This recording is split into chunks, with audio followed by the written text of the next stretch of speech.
What has shifted for you, boo? What? Let's say more about it. Let's say more about it. I guess What? this is where I dropped the bombshell. What the is the bombshell? So I'm about to walk in? No. So that's a public, that's a kink that we found out of as kink. Oh, What about having sex in public turns you on? When I was very little, and then that was the kind of the way that I stuck to. Okay. Or I don't even know if I want to share this, but No, be your true, authentic yeah, self, well, Solange. I don't know. This might get edited out.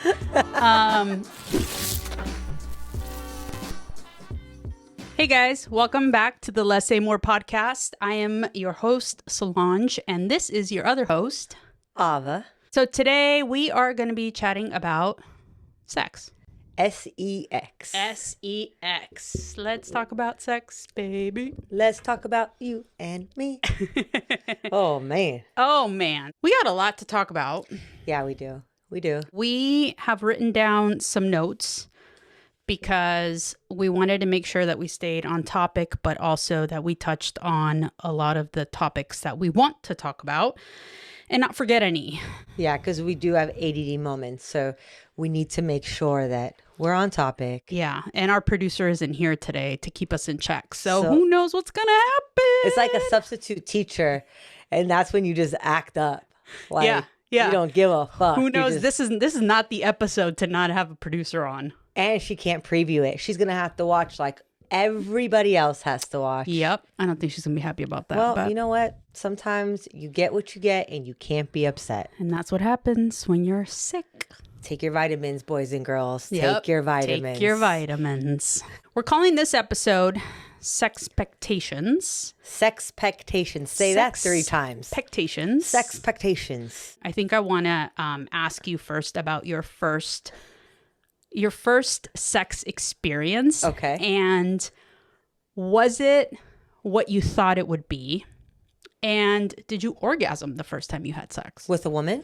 Yes. The first experience was with my college best friend from the basketball team. I don't know if, I don't think I did orgasm. I honest to God, don't remember. Mm-hmm. But I don't think I did. I think we were both so new to it that we didn't really know what we were doing. Mm-hmm. We thought we knew what we were doing. I'm really trying to like go back in time. It was good. It was like really innocent. Mm-hmm. You know, it was innocent. It was good. I think it made me fall in love with the a woman's body more because they're softer and there's just a certain set. I don't know how to explain it, like a smell that a woman has. I mean, don't get me wrong. Not every woman smells great. Not every woman smells great. But my experience was she did, and she was soft, and we were really gentle with one another. And it's more, we cared about like, are you okay? Not saying that, again, this is no, like, I don't want to keep having to say I'm not offending. So like, I'm just not going to anymore. But women. Offend away, boo. Yeah. Offend away. Women just seem to like care more. Like, are you okay? Oh, did that feel good? Did that hurt? And if you kind of feel like you're hurting your partner, you kind of like back off and you're like, oh, like, I'm sorry. Whereas I think other people might be too aggressive and may not care as much. Oh, I've been with some aggressive women. Oh, you have? Yeah, it was not. That did not go over well. No.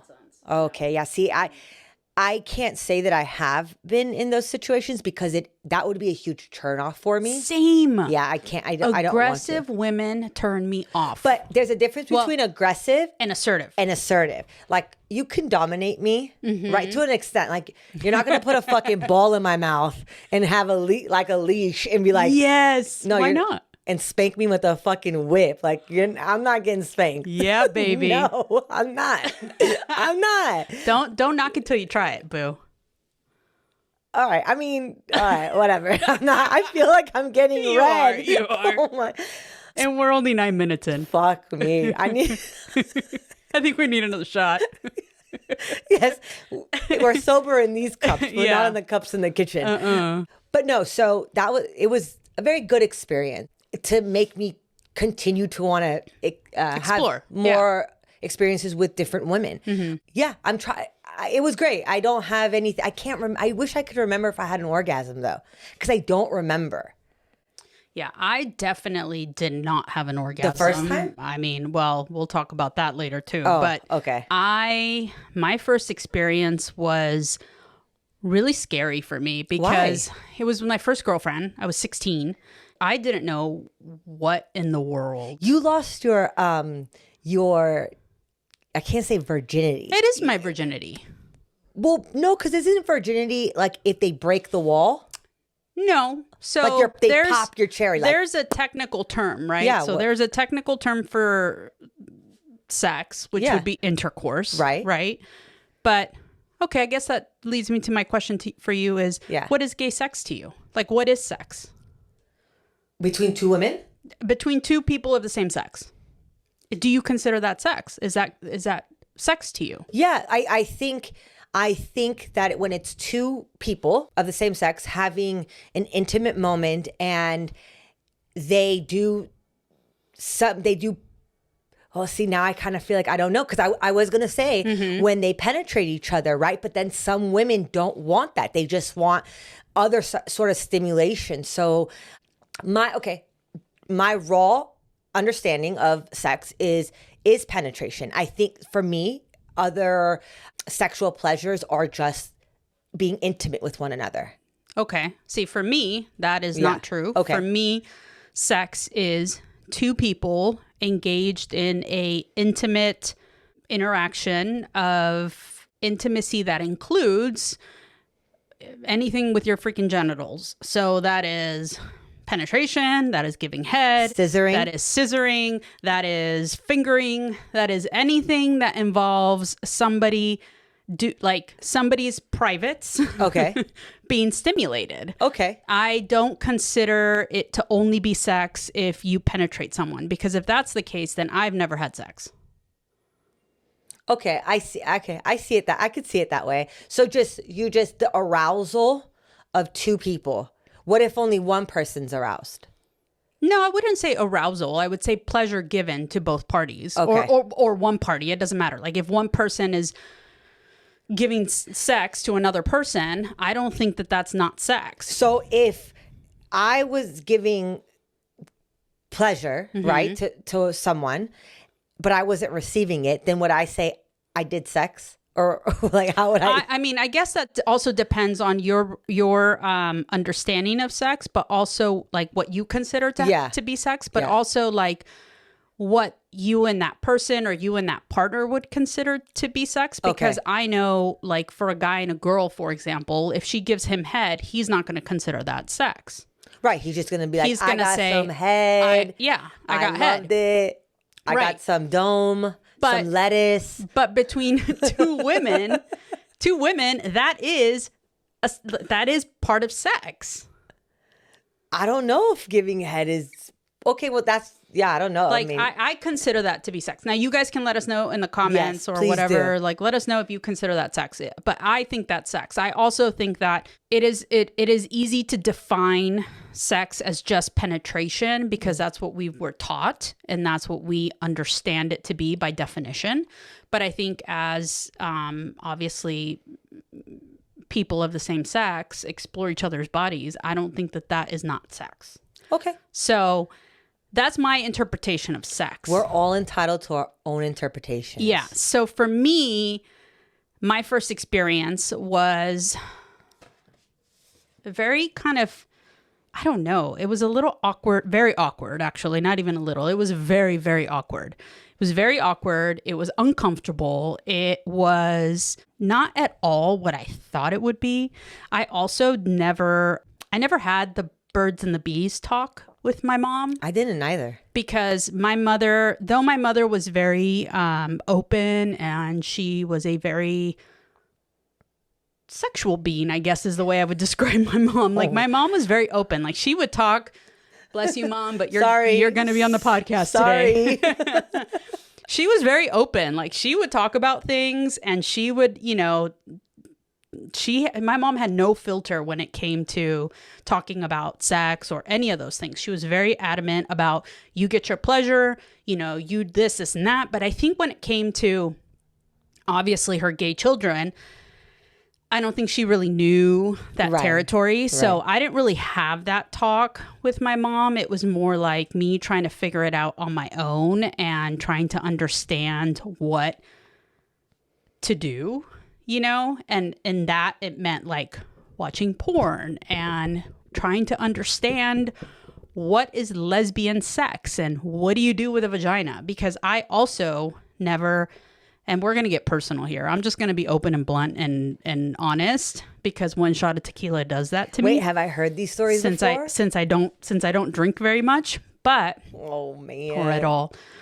But I never masturbated in your traditional way. How did So- you? What the fuck are you talking about? What do you mean in your? Oh, In like a man. traditional manner, you know, like touching yourself. So how the fuck did you masturbate? So it was more like just like pressure. I don't know. It was really weird. It was like this, it was the way I learned how to masturbate when I was very little. And then that was the kind of the way that I stuck to. Okay. I don't even know if I want to share this, but No, be your true, authentic yeah, self, well, Solange. I don't know. This might get edited out. Like I never touched myself. So I think until I was older, and then I kind of understood because I was also being more explorative of my body and trying to understand what felt good. But I think also because I had a lot of issues with gender identity. Because for a long time when I was going through my teenage years, I thought maybe I wanted to be a boy. And I didn't understand what it was to be a lesbian. I didn't understand what it was to like women and be a woman and also be masculine, but also feminine and kind of like, you know, and for me, it was like, oh, I am this way. So therefore I have to act this way. Right. And being with my first partner, she was very masculine in her like person, right? Not presenting. She was femme presenting, but she was definitely masculine inside. And I was the opposite.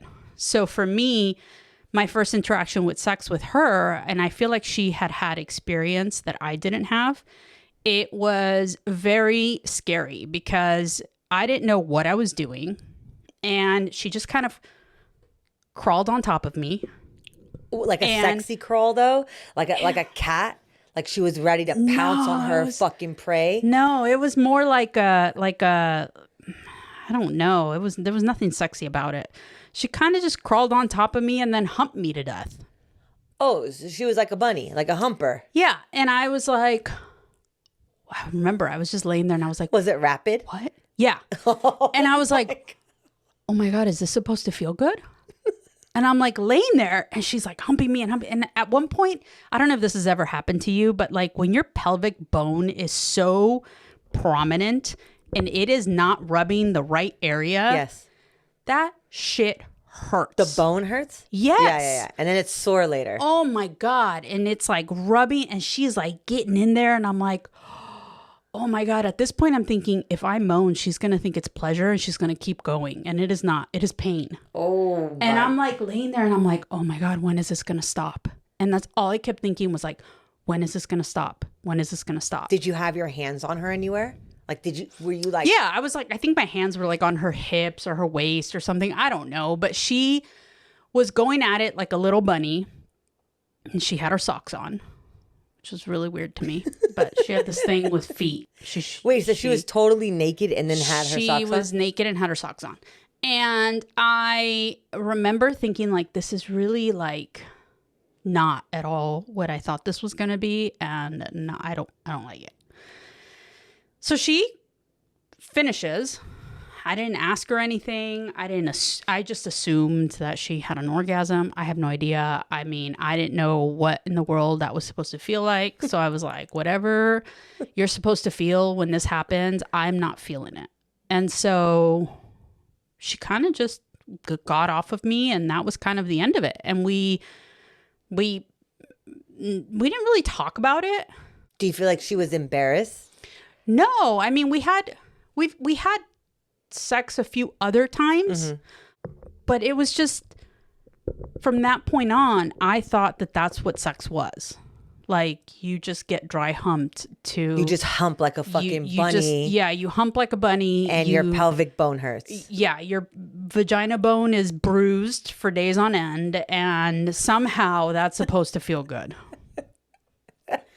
I was like, check please, I'm done. I'm out of here. This is painful. I don't want to be a part of this. Yeah, no, I mean, I feel bad. That was your first experience. That was my first experience. Did it get better ever at that point with her? No. So you had like a permanent bruise on your pelvic bone? Yeah. It was definitely not Did you have good. to ice it after the bone? I don't think I ever thought to ice it, but that was a good idea.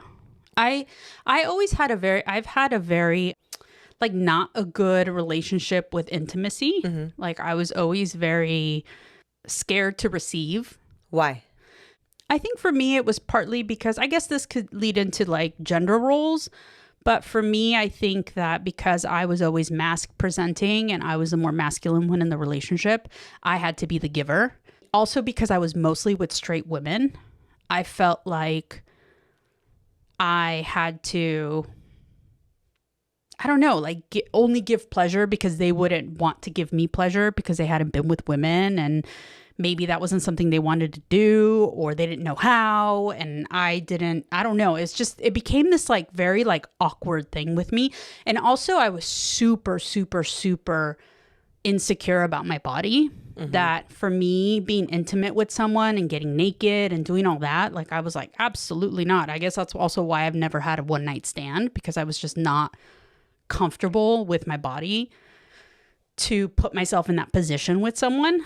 I think for me, being somebody who always was the masculine one in the relationship, at least masculine on the outside, mm-hmm. I always assumed that I was the one to give pleasure and I shouldn't receive pleasure. So you like wouldn't let yourself go? I wouldn't let myself go. Right. I would hold on to every thought possible.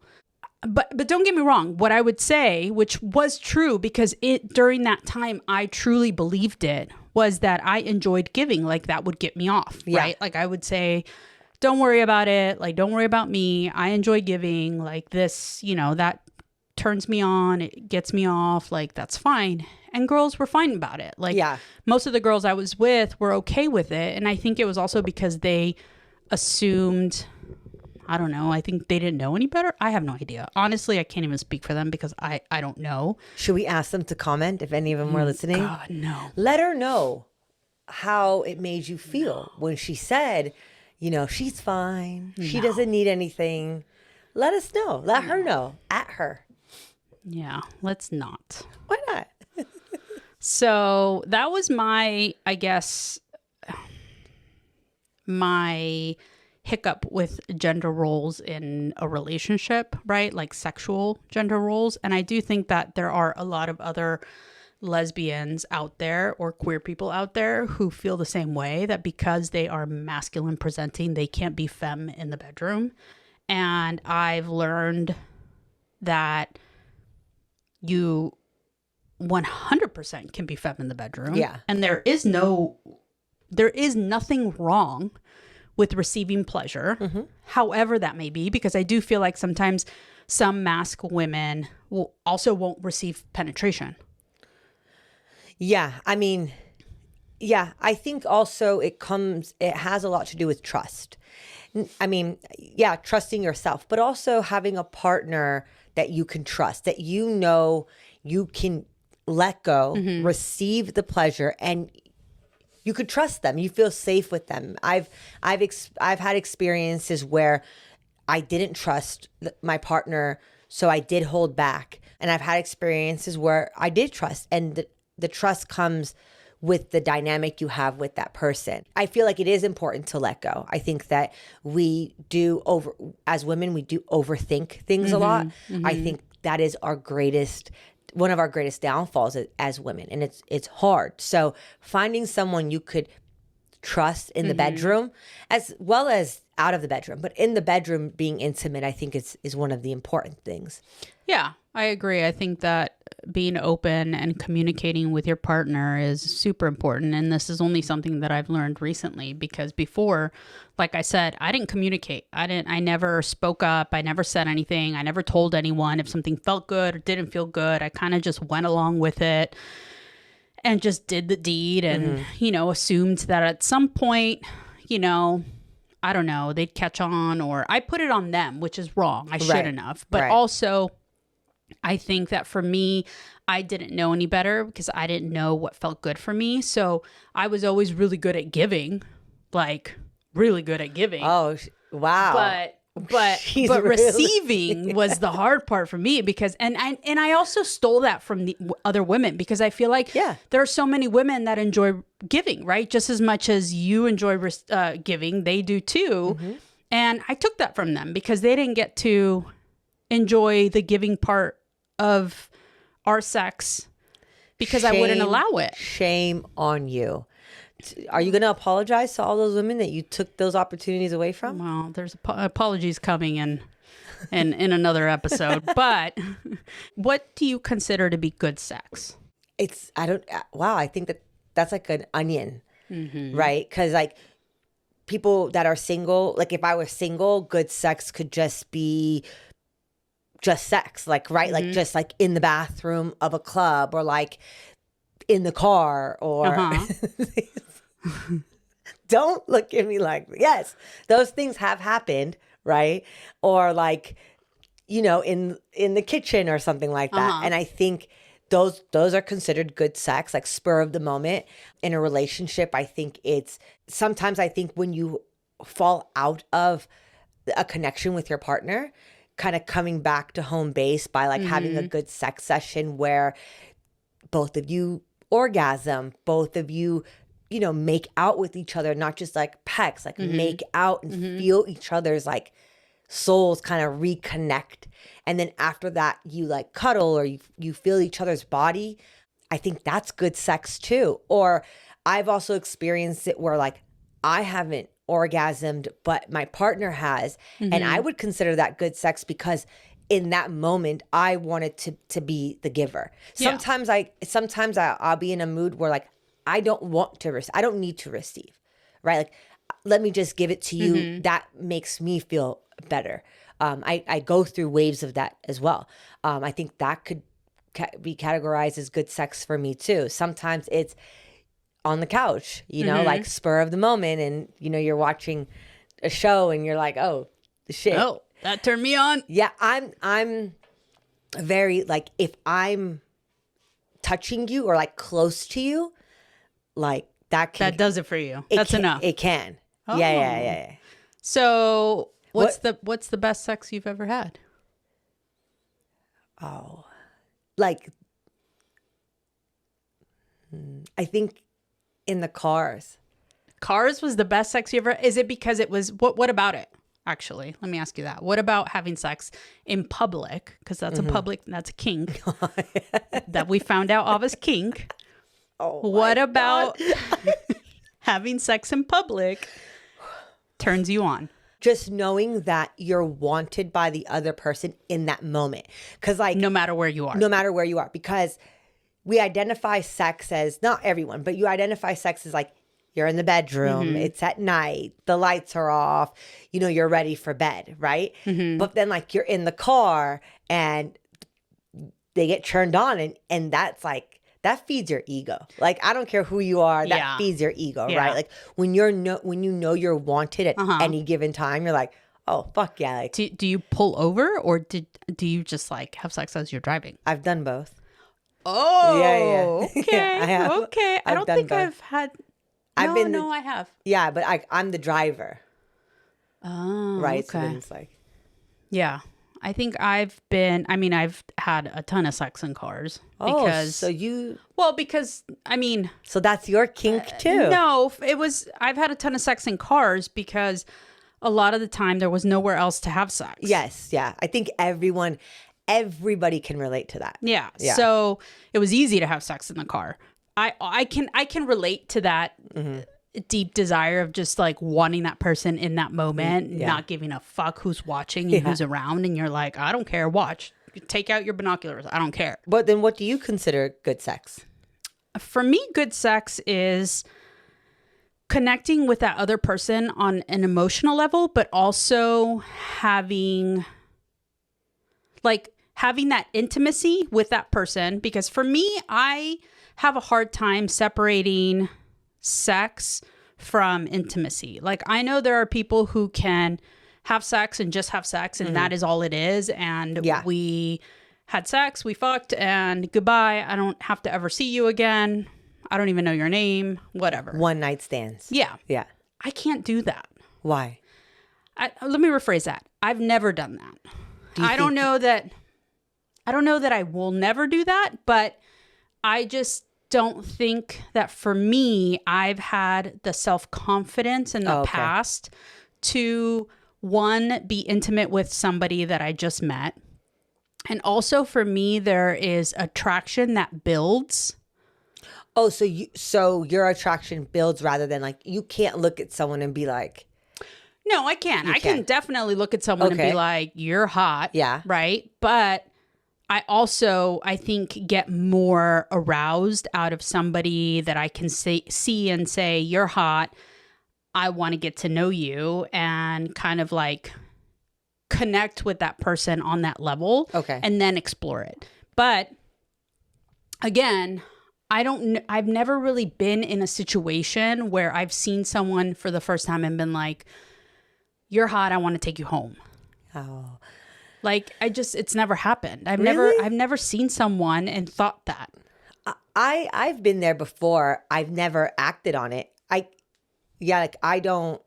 would never go up to someone that I thought was attractive and say, or like pick them up. But like, I've seen women before and I've been like, oh, they're hot. Like, I wonder, how it would be. But yeah. Yeah. Maybe we need to get you out more, like take you to Silver Lake, have you explore it. Maybe do like what's it called? Like go on a field trip. Oh, a field trip, right? Yeah. I'll take the notes. You go ahead and do it. I'll be there, and we'll have one of these so they know where we're from, and I'll just I got you, boo. I think we should do that. Yeah. You'll be the lab rat, and you're like, you can only sleep with this person solely. You can't do anything else with them. Right. You go to the car. Go to the car. Go to the car. I'll wait for you in my car. Yeah, go to the car. Let's see how long it takes and just let me report back. Yeah. How long do you think sex should last? Oh my God. I think it all depends on the person you're with and whether you're enjoying it or not. Because let me tell you, I have had sex with people and I pray to baby Jesus that it ended like the humper. Like the humper and others where I just hoped that it would end immediately, like before it even begun. You're like, please just finish already. Yeah. Or like, just don't even touch me. That's brutal. Yeah. That's brutal. That's why you don't get in relationships with people that you don't have an attraction for, really. Yeah, I think that's the problem. I agree there. I mean, I've always been a big proponent, is that the word? Yeah. Proponent of being attracted to someone. Well, yeah, I just think that sometimes you try to get into a relationship with somebody because you think they're a good person and they check all your other boxes, right? But the physical attraction part isn't necessarily 100% there. But I feel like that then becomes a problem later on, because then you're like, okay, well, I'm not physically attracted to you. And then other issues start to arise, So I've been in relationships like that where I haven't been fully physically attracted to the person. And I then, do stupid shit.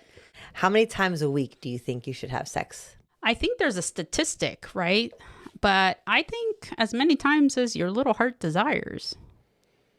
I personally think maybe 2 times a week is pretty healthy. I think there is a stat that said 2 to 3 times a week is the average. Yeah, I think I have some things to say about that later. I think ideally we would like it 2 to 3 times a week.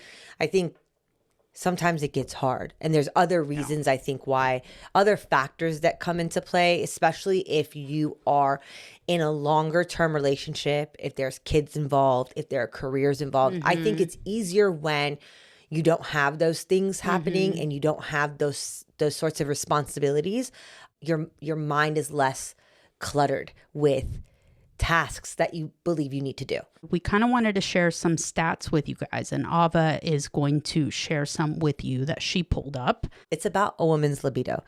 More women than men struggle from erectile dysfunction, and people don't think women can suffer from something like that, because when you hear it, you automatically you think of men, right?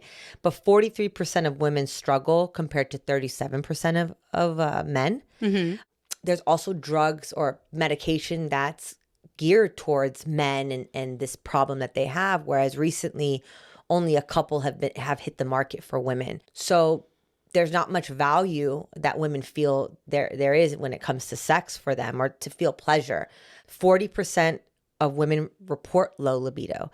Men at times look at sex as like a stress reliever, like, okay, I'll finish and then that's it. Whereas women with families take on a lot more. They have to feed the kids. They have to make sure the kids are picked up, whether they're doing it or their partner. The house needs to get clean, their careers, or if they're a stay-at-home mom, that's a whole other job in itself, So when it comes to sex, they can view it as it's another task.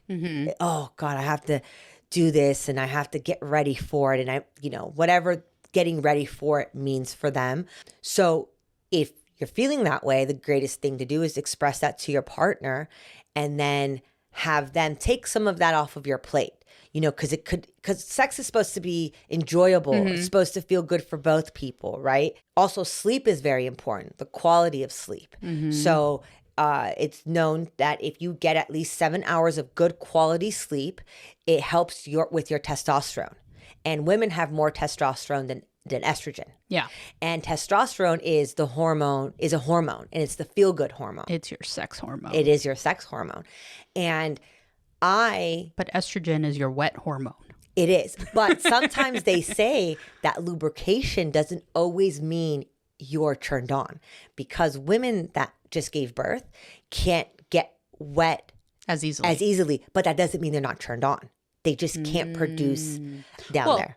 Yeah, same as like women, once you start getting into that perimenopausal stage, your hormones drop, your libido drops, and there is hormone replacement therapy. There are things you can do. There are things that you can discuss with your OBGYN to help and to really try to boost your libido, because I think everybody should be having sex and enjoying getting pleasure out of life at any age, whether it's to produce children or just for pleasure. So I do think that knowing that you're getting into the stage should not mean, oh, well, there goes my sex life and I'm okay with it. But a lot of women think that, and that's why there's these tools, right? And like exercising helps with that, because it helps release testosterone, right? A diet, a good diet, whatever the good diet is for you. I'm not here to tell anyone what their diet is. But I can attest to the sleep part, because I wasn't getting good quality sleep.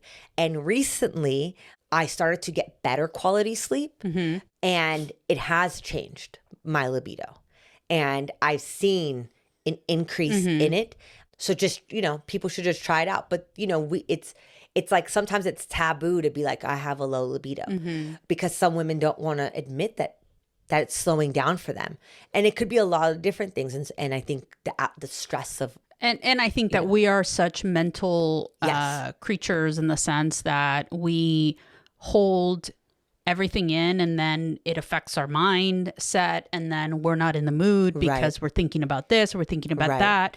And then you're just not even like wanting to have sex. I mean, how many times have you had sex and you've been thinking about something else? Well, not only that, think about this. When you're in your honeymoon phase of your relationship, you're always having sex, right? Yeah. Well, because you're not worried about much. Right. Then you get into the relationship, you're like, fuck, did I pay that bill? Oh my God, we still need to do this. Or What's or for dinner? he or she pissed me off. Right. Oh, and they talk about makeup sex and how great that can be. And yes, it can be great. But there are some times where you're like, fuck that. I'm not I'm turning my back. Right. And although like in a fairy tale world, is it great to have makeup sex? Yes, I've had it. It's great. But then some people might think if I give in to you, then I'm letting you know that behavior that you did is okay. Yeah. Yeah. And sometimes you want to prove a point. So it's like, what's the balance? Should you just let go and just have the sex and then say sorry later? Or do you stick your ground? That's a good one. Yeah. I agree. When do you think is a good time to introduce toys and not your like Ken and Barbie toys, like your Like sex toys? like All right. your bunny? We're getting into the good stuff. We're going to start talking about sex toys. Yeah, fuck. I didn't. Let's Wow, adjust. I haven't seen you this excited in a long time. I like toys. You know what? Maybe we should always give you a shot of tequila before we do these. Oh, no. I don't even feel it. I feel the heat, though. It is hot. I feel hot. It's not but menopause. It's no, the it's heat. the tequila and the lights. But all right, so toys. I am big on toys. I love toys. I think that toys are fun. But again, I will say this because I'm sure I have exes on that would be watching and be like, "What? We never use toys." Well, because she didn't trust y'all. No, it's not about trust. I think it was. There are certain. I think you have to feel comfortable with a partner, and you also have to be open to exploring certain things that make you vulnerable. And toys make you vulnerable. Like, it is definitely something that, especially in a lesbian community where toys are very popular, very commonly used. You know, there's dildos, there's vibrators, there's all kinds of toys. There's the infamous strap-on. There are strap-ons, and I think that toys are definitely healthy. I think toys are definitely fun. They're a great way to spice things up if your sex life is kind of dull and boring. My experience with sex toys, the first time... Do you have a toy chest? I have a toy drawer. Oh, so it's not, you don't have enough to have a chest yet. Or is your drawer really big? Well, no, let's talk about toys, boo. Fuck. So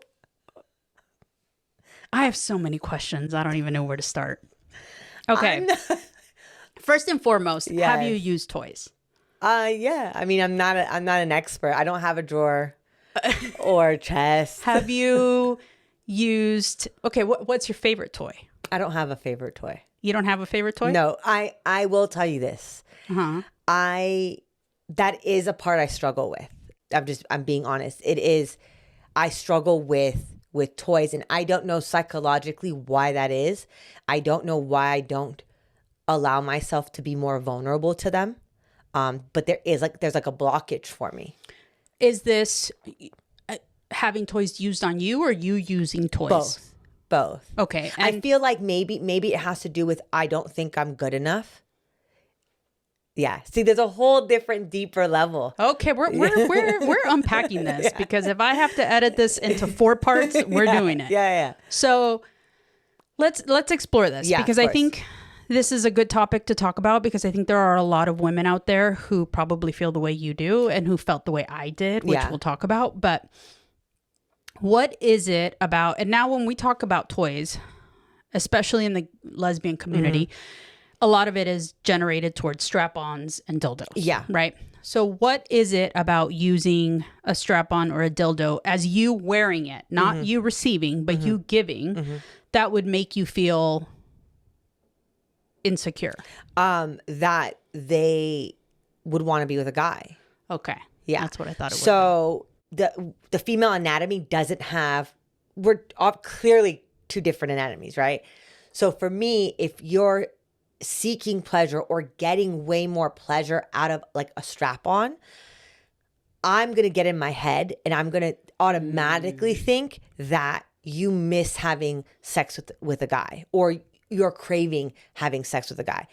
I can do vibrators. I can do that because obviously a male's penis doesn't vibrate, right? So like it is a different sort of sensation that women do like.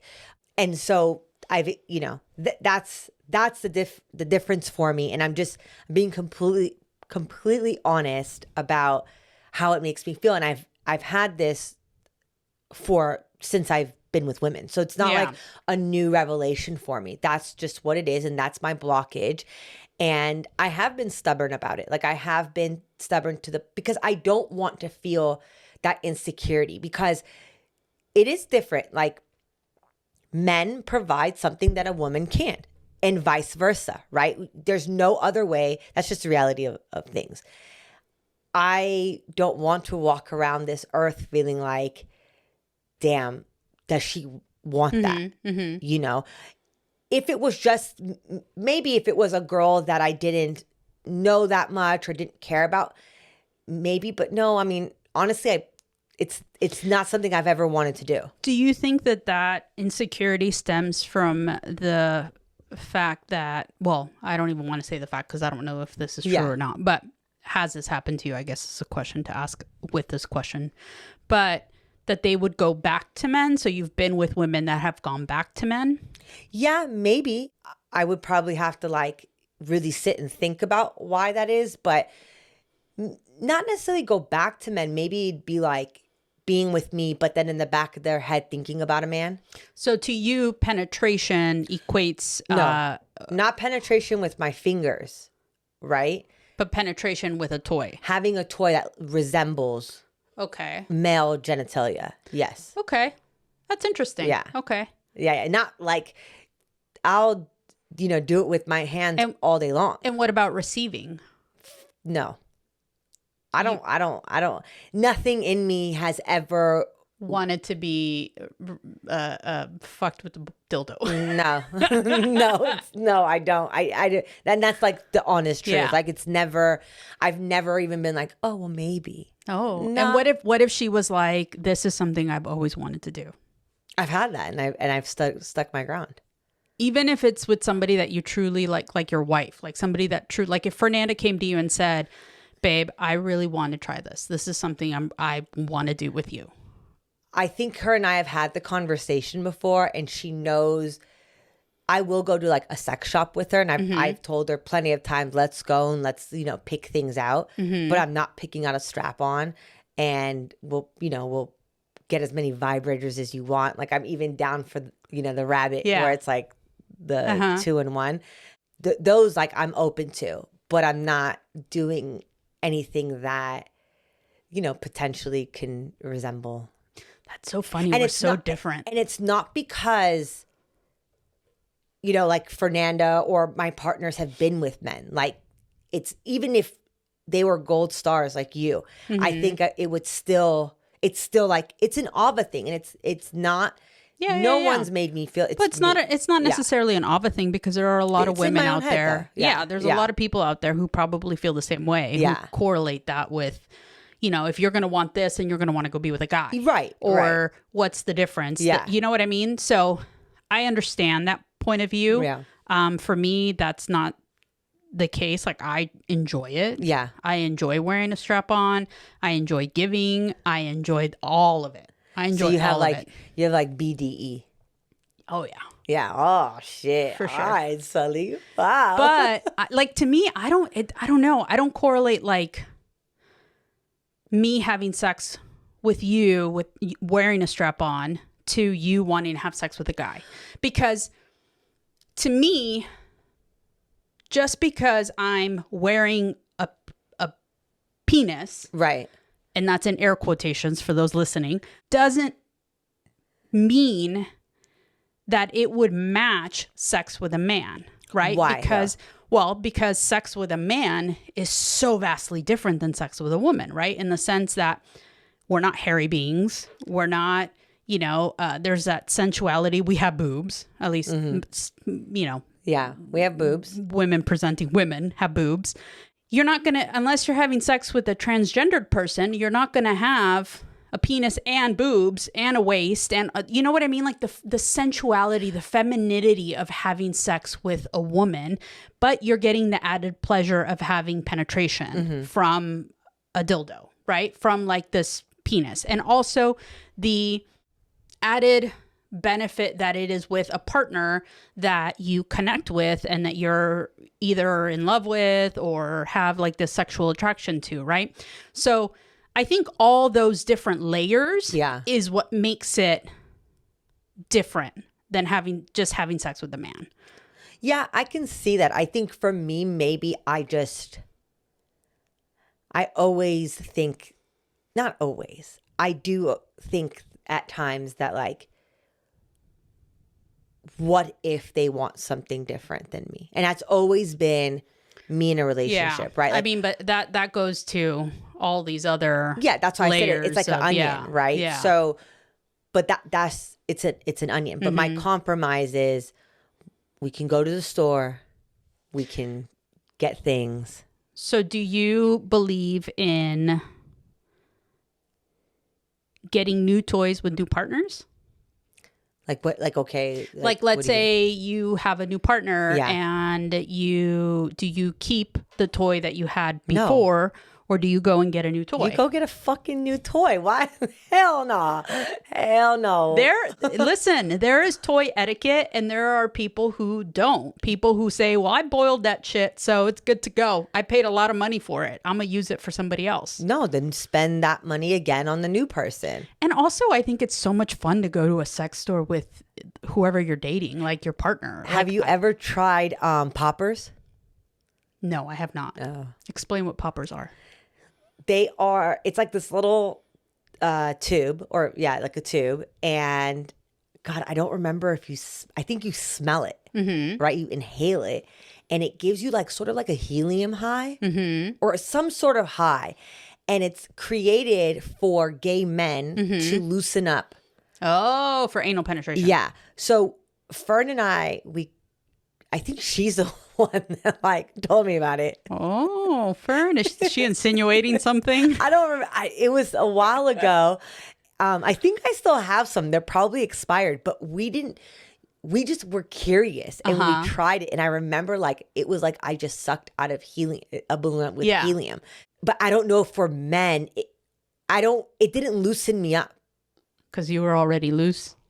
Oh my God. Wow. But yeah, I don't know. Maybe you should like try it and see how it would make you feel. Just so that, because it didn't make me feel. Interesting. Yeah, it'd be interesting to see how it makes you feel. My experience with toys, and I don't have like a huge chest of toys. You just and have different a huge toys drawer. But for me, for example, I get zero pleasure out of vibrators. Well, is it on the right spot? I hope so. Yeah. But I just don't. I fucking hope it's on the right spot. You might. Let me tell you. So the first time I ever tried to use a vibrator. Oh my God. I was like, what the fuck is this supposed to do? Right? Like I was like, all right, whatever. I got one for, I don't know. It was like in a gift thing that somebody gave me. And it did absolutely nothing. Like nothing. And I put it on all the settings. Like I went from 0 to 100 and I felt like my poor clit was going to fall off at 100. And I was like, there is no way that any of this is, I get no pleasure out of it. Like, I don't know if it's, and I'm sure I'm not the only one. I'm sure that there are ways of stimulation that are just too much for some people. Yeah, but like it has to be on like, do you know where your G spot is? Well, your G spot is like an area. Yeah. Right? So like it's supposed to be like. Yeah, within that area. Yeah. Yeah. And when it was on there, did you apply your own pressure on it? Yes. And for me, pressure is a big thing. Like I'm very sensitive to pressure. That's why like grinding for me doesn't do anything either. But grinding for you, like scissoring, which I've never done, doesn't do anything for me. But grinding, like if they're on top of you, right? You're on the bottom, and you elevate your pelvis area. Yeah, no, nothing. But if their lips are on yours, nothing, boo, nothing. It doesn't do anything for me. Like and listen. So what does it for you? Maybe I need to just keep practicing and see what happens. I won't drop this bombshell on you just yet, but Oh, there's a fucking bombshell today? there's a bombshell today. And we're not talking about Love Island bombshells. No. But I think that, finding your own, exploring your own body and finding what feels good to you was something that I didn't do until I was older, because I had a one way of feeling good, and that was the way that worked for me, and that was what I stuck to, right, throughout my youth. And when I started to have sex with partners, I realized that I was so in my head that for me, I couldn't get pleasure, and it felt difficult for me to reach certain levels of comfort, I guess I would say, to really explore more. And I think that that's why I always considered myself a giver rather than a receiver. Using toys for me was always fun because, I don't know, like I will say I definitely got off giving for me. I think you need to find the right vibrator though. Listen, have you tried the snail? No, it sounds slow. No. Does it go like real, like there is real this, slow? I'm gonna have to get you one. There's this vibrator. It's called the snail. My wedding already happened. I don't know what it's called. But my bachelorette party already happened. You don't need to get me a sex toy. I call it the snail. I don't know if that's what it looks like, a snail. And apparently, I don't know if I want escargot on my vagina. This little snail can send you to the moon. And I've seen it happen. On yourself? No, I used it on a partner and it shot them to the moon. Like literally, I had never seen a body react the way that her body reacted. That she literally leaped and fell into my nightstand. I'm imagining all of this. Like leaped. Fernanda's watching this episode and she's like, Solange, Fernanda's like, get off of that. 100%. But I've never seen it. And like her body like convulsed. Like it was the most bizarre experience I've ever had with this little freaking thing. How small is it? It's like probably like that big. I don't know. Probably like maybe like no bigger than we should have had 3 a inches. chest of sex toys today. For sure. We can definitely talk about we can definitely talk about toys more and do a whole show on toys. Right, but the snail is where it's at apparently. If you're into vibrators. I'm not into vibrators, but I like being used on me. But if I'm using a vibrator, I mean, that's a vibrator to use. All right. Snail. The snail. All right. Strap-ons and snails. So you're the strap S&S. S&S. S&S. All right. What's your favorite position? Because, we're on the topic. Oh my God. Are you a bottom or a top, boo? I answer this in rapid fire questions. But now we're elaborating. Yeah, we are. I used to be a top, and then it just became too much work. No, it just fucking, Fernanda's just she's just assertive, But I mean, we do switch off, but most of the time I'm the bottom. To be completely honest with you, I can't say that always is the go-to, because sometimes it's not for me, but it is for her, because sometimes I don't need to climax. I just want her to. Just anything that's sensual. I'm very big on I need to kiss you too, right? It's not I don't want us just to lay there and then to do it, because then I feel like, oh, you're just doing it. I want to feel her kiss me, my neck. I want to kiss her. So if she's on the side of me and, her hands are wherever, then that's a good position too. So I can't say I have a favorite one. I don't know. Do you like dirty talk? Yeah, I love it. That's Are you the talker? It's both. Yeah.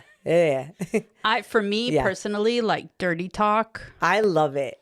It's but don't call me a bitch though. Don't be come here, bitch. Yeah, I won't climax as quickly if there isn't any.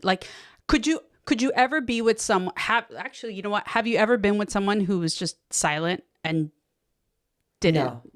didn't say or do anything? Probably my first girlfriend. We probably both were silent. I again, it's hard to remember those times. It was so long ago, but just thinking about her as a person, like I just don't think we both were like vocal. I probably also wasn't very comfortable with a lot of things then. So she may be the only one. Would you be with someone? What would your reaction be if you were with someone who was completely quiet during sex? Actually, I have had one. I have had someone like that. It was the biggest turnoff. The biggest turnoff. I was like I was good. Like, no, we're good. What did you say? Did you stop it? Did you stop in the middle of sex and were you like, okay, I need you to say something. Talk to me, bitch. No. I just stopped and said I was tired. That leads me to my next question. Yeah. Have you ever What? fallen asleep or had someone fall asleep on you during sex? Yes, both. Boo. Yeah. I'm sure this is more common than we think. I was fucking tired, all right? Like I was fucking tired. And then when they fallen asleep, they were fucking tired. Well, they were tired and drunk. See, like those are the two like worst combinations, right? Because alcohol is a sedative, right? So you're definitely like, if you get to a certain limit, you go home, you're tired. Like it's better to just go to sleep, right? You're going to pass out. You're going to pass out. So yeah, like it's happened to me. I've done it. It's a horrible feeling. You feel guilty because you make the person not feel desirable and vice versa. Like I was like, are you fucking kidding? How did that happen? So were you like going down on her and then all of a sudden you're like, why is she not? Yeah. And then I looked and then she was sleeping. But it's happened a couple times and I'm not going to lie to you. I think one of the times I was kind of relieved it happened because I was tired too. I was ready to go to sleep. I was like, yeah, good. Thank the Lord, baby Jesus. I didn't want to hurt my neck. Oh, man. I can't. Have you ever fallen asleep? I've never fallen asleep. Have you had them fall asleep? I'm trying to think. I don't think I've ever had anyone fall asleep on me. Oh, so I mean, good for you. What's the longest you've had sex for? I don't know if I like checked the time, but I remember it being like more than 10 orgasms in a setting. And this went on for how long? It had to have been over an hour, no? Right? That an hour's the longest? Probably. Oh my God. Why? That's too short of a fucking time for you? No, but I mean, like, I don't know. I just think like when you first start dating someone, you always have those nights where you go for like, I don't know. I mean, your tongue doesn't get fucking raw, Solange. You don't get it fucking. No. Especially if you use toys. Okay, or so strap-ons. Then maybe that's the thing. I don't. Longest I've ever had sex, I don't know, maybe like 5-6 hours. Where the fuck were you? In my bedroom. Oh, I'm never going on in there my again. bed. Oh no. You know that bed you were sitting on the other night? Fuck. Hell no. 5-6 hours? But this has been with more than one partner that I've had. Have you had them? Oh, your throuple. No, not at one time. Throuple. Have you ever had a threesome? Yes. I was young. I was young. Who's talking shit about me? I didn't even have a threesome. It wasn't a throuple though. It was like. But please say more. It was like. Let's say more about this. It was like. No, I want the whole thing, the details and everything. It was. I was very young. Okay, yeah, very sure, young, whatever. And it was 2 girls and me. And were these 2 random people? No. Were they... It was people that I knew. I wasn't dating one yet. I ended up dating one of the girls after, like not right after. I was like, oh, it was so good. Will you be my girlfriend? I didn't do that. It was like a little while after. And we drank a little too much. And then, we all just started touching each other and one thing led to another. And it was. Oh my God. How was it? It was fun. I mean, I would probably. If I was single, I probably wouldn't do it again because it can get complicated with feelings and. Well, but that's you assuming that it's going to continue. Yeah, I think for me, it was like it happened. It was cool the one time. I never desired it again after that. it was just that one time, and See, I was I have never. So that So- throuple Yeah. that you keep insinuating that I was in. yeah, I'm not insinuating. You said it. We, and Becky with the good hair can probably remember this. We had kind of started the attempt I can't even picture this.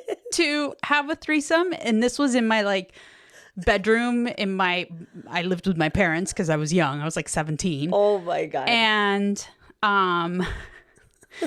it started to kind of happen, and then honestly, and I cannot remember for the life of me as to why we stopped, but I think, and she can correct me if I'm wrong, that it was because first girlfriend freaked out Why?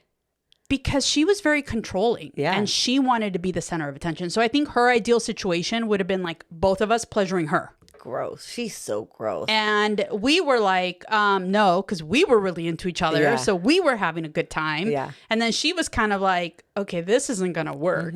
And I think she's the one that stopped it, if I remember that correctly. I could be missing some parts to that story, but that's the way I remember it. And I remember thinking, oh my God, like she's going to lose her mind if we get to this, like, if we actually go through with this, just because she was so controlling. Yeah, she was. I mean, our clothes didn't even come off. It was just literally just the beginning Would you do stages it of now? like making out. Yeah, I'd be open to it. Any volunteers? Any volunteers? I think I would be a lot more open to things now in this time in my life than I was younger, because there's a lot of things that have happened in the last couple of years of my life that have shifted sex for me. And I think that that is what's made it all more fun, I guess I would say. What has shifted for you, though? What? Let's say more about it. Let's say more about it. I guess What? this is where I dropped the bombshell. What the fuck is the bombshell? So I'm about to walk in. No. So I guess for me, Is it getting serious? Are we about to have a serious talk? no, I mean, yes, at some point this is going to turn into a serious conversation, but I didn't have an orgasm until until the last couple of years. You had your first, I had my first orgasm in the last couple of years. and with who? We'll just leave that as a mystery for now. We're gonna call her Miss O. With Miss O, yes. Wow. Miss O gave me my first orgasm. I'm really shocked that I don't even That's- know what to say. Well, we're going to talk about it because this episode is going to leak over into episode 2 or the next episode, part 2 of this episode. And we're going to talk about orgasms. And I think I'll share a little bit more about my story because Okay. I do think that there are a lot of women out there like me who haven't had an orgasm or who thought that they were broken and lied and didn't And they probably faked it. and they were never honest about having orgasms, and all the women that they were with before, or men or whatever, probably partners, thought that they were the ones that gave them the orgasms. I definitely think that that is something worth talking about and sharing more on. So we're gonna leave that for next week's episode. All right. I can't wait. I'm gonna ask you off air. I'm gonna bother you. All right. All right. I think we're gonna wrap this one up. We're gonna put a bow on this one and wrap it up. Next episode, we're gonna continue the conversation about orgasms and sex, and we're gonna tell some funny sex stories. And I think Ava's got a few that we're gonna hackle over. Thank you so much for listening and watching. We truly appreciate it, and I really hope that you guys got some valuable information out of this episode, even if it was just a couple of laughs at our, silliness and experiences. If you do have any questions or you want to know more about toys or having other experiences or just questions in general about sex, shoot us a DM, shoot us an email. We're more than happy to talk about it on the podcast. At some point, we will be having guests on, but hopefully, you got something out of this episode, and you're going to get something more out of next week's episode when we talk about the big O.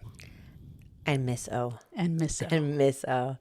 All right, guys. All right. Thank you so much for watching. We appreciate you. Don't forget to rate the show, comment, subscribe, all the good stuff. You can also follow us on Instagram and TikTok. Let's say more. So thank you so much, and we'll catch you guys on the next one.